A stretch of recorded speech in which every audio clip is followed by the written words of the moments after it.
Ganyan. Tawag yan. Yung po lang doon sa ano. Sinap-chop ko lang. Guys. Sinap-chop ko lang po yan ng gumisang yan. Sinap-chop. Sinap-chop. Chop-chop. So, luto tayo. Ilagay po natin ang ating bawang. Ginaya ko na. Pipino.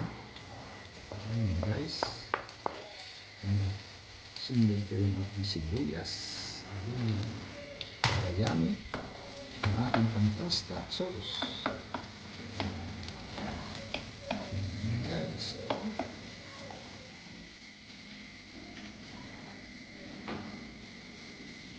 Ito po yung gagamitin natin. Pumaro. Kasi ito yung purong-purong kamatis. Siyempre, hindi mawawala ng ating pagpasarap pa. Dado. Cubes. Hindi mawawala yung ating paminta.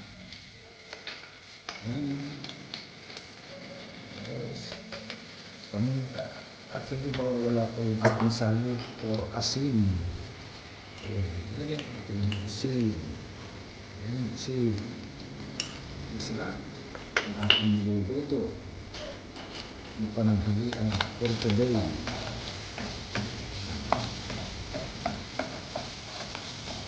Yung ating pang sauce at pasta for today.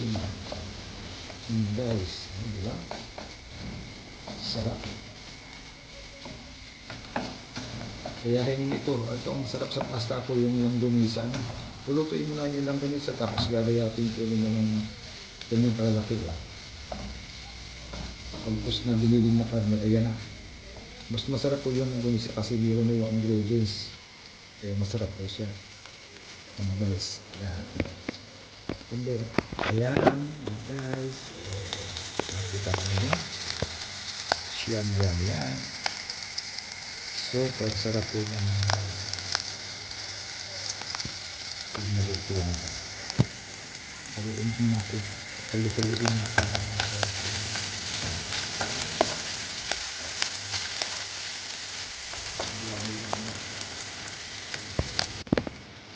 Hindi natin ang pasatin.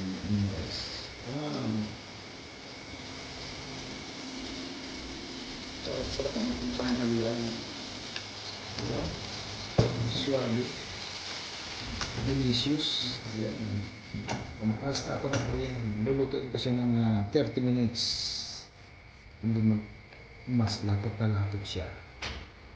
Guys. Takpan natin yung guys. Ito yung niluluto siya.